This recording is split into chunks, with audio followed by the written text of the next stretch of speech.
2장뿐만 아니라 4장에도 또다시 기록했으니 말입니다.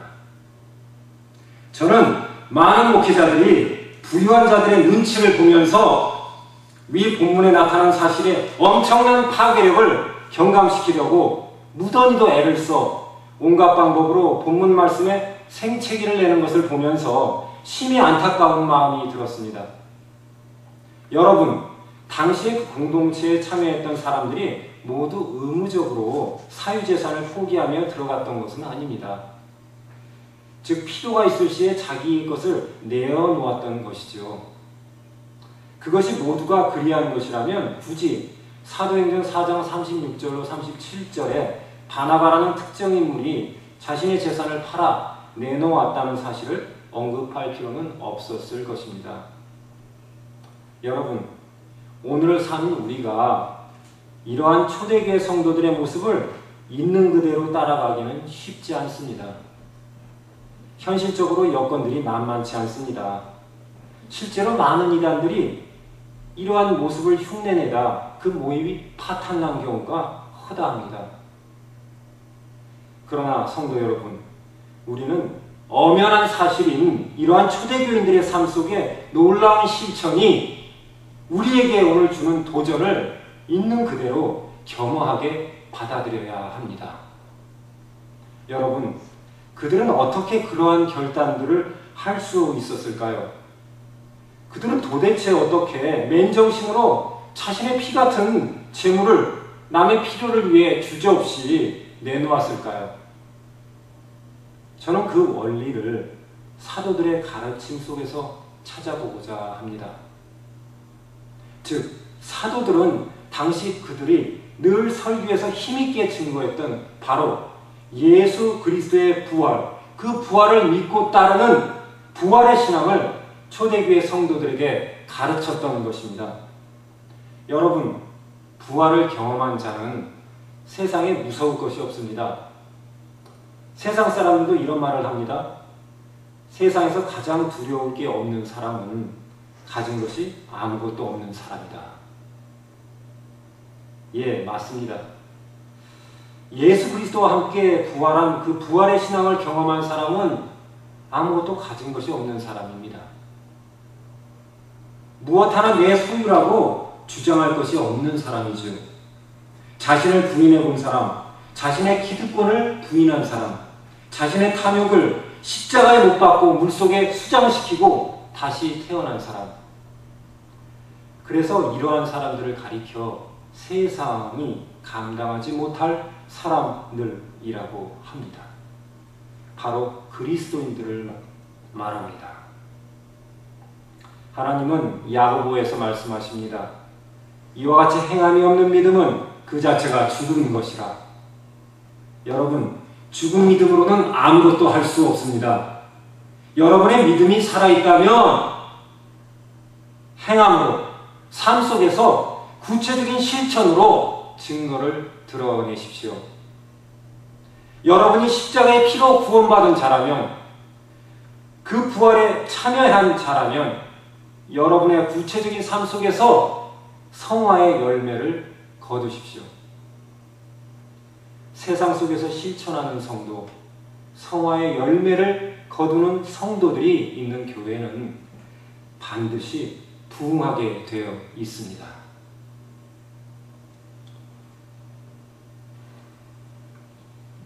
여러분, 우리는 앞서 초대교회가 행한 모습들을 살펴보았습니다. 기본기에 충실한 교회를 이루어 나아갔으며 또한 자신들이 교회에서 배운 것을 세상 속에서 실천하는 모습들을 확인하였습니다. 여러분, 이런 교회의 성도들을 세상 사람들은 어찌 볼 것 같습니까? 오늘 본문 말씀은 온 백성에게 칭송을 받으니라고 증거합니다. 세상에 이런 말이 있습니다. 한 사람을 영원히 속일 수 있고 만 사람을 잠시 속일 수는 있어도 모든 사람을 영원히 속일 수는 없다. 여러분, 세상 사람들의 눈은 정확합니다. 세상의 다수의 눈은 비교적 정확합니다. 세상 모든 사람, 오늘 본문에는 온 백성이라고 나와 있는데 이들이 보는 눈은 정확합니다. 그들의 눈을 속이기는 어렵습니다. 그래서 온 백성에게 칭송을 받으니 라는 본문의 표현은 그러기에 그 의미가 더없이 값지는 것입니다. 여러분, 우리 교회의 무대는 세상입니다. 그리고 관중은 바로 세상 사람들입니다. 이 세상 사람들을 상대로 우리는 우리의 맡은 바 역할을 하는 것입니다. 무대에 선 배우를 평가하는 것은 관중입니다. 배우가 관중을 평가할 수는 없습니다. 너희 뱁새가 감히 황색 깊은 뜻을 어찌하라 하면서 무지몽매한 자를 일깨우듯 고압적인 자세와 온갖 위선을 떠는 자세로 무대 위에서 공연하는 배우를 관중은 뭐라 할 것 같습니까? 대답은 간단합니다. 아웃입니다. 무대 밖으로 쫓겨나라는 것입니다. 역사의 뒤안길로 퇴장하는 것입니다. 지금 이미 교회는 불명예스러운 퇴장의 기로에 놓여 있습니다.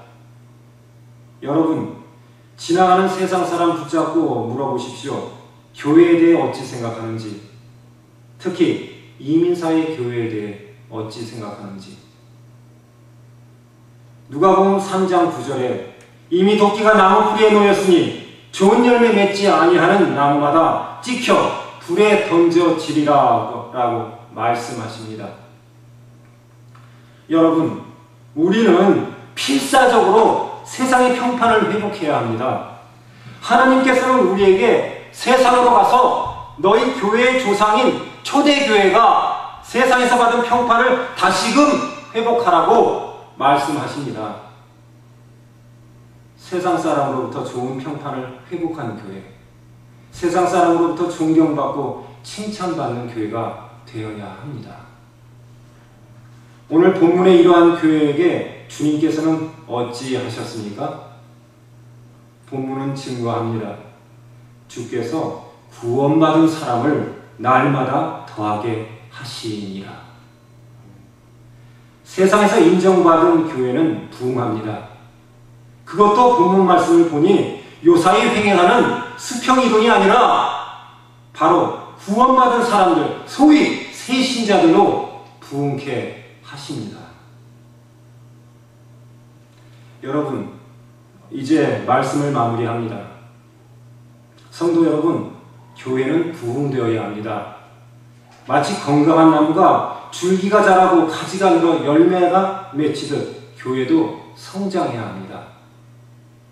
그래서 우리는 건강하게 성장하는 비결을 배워야 합니다. 오늘 이 시대에 마치 홍수 중에 진정 마실 물이 없듯이 세상에 창궐하는 온갖 부흥의 거짓 원리들은 오히려 교회를 피폐하게 만들었습니다. 그러기에 주님께서 주신 원칙은 시대가 변해도 그 의미가 결코 쇠하지 않는 교회 부흥의 원동력인 것이죠. 예수 그리스도의 그 따스했던 채취가 채 가시기도 전 이 땅에 세워졌던 초대교회가 이제 수천 년의 시공을 넘어 이곳 키치너 워털루 땅에 다시 한번 나타나기를 기대합니다. 아멘. 이제 여러분이 이 교회를 이 땅 위에 다시금 세워나갈 사람들입니다. 우리 예평정교회가 바로 그 자리에 세워지는 21세기 이 땅에 다시금 부활한 초대교회가 되기를 주님의 이름으로 간절히 축원합니다. 기도하겠습니다.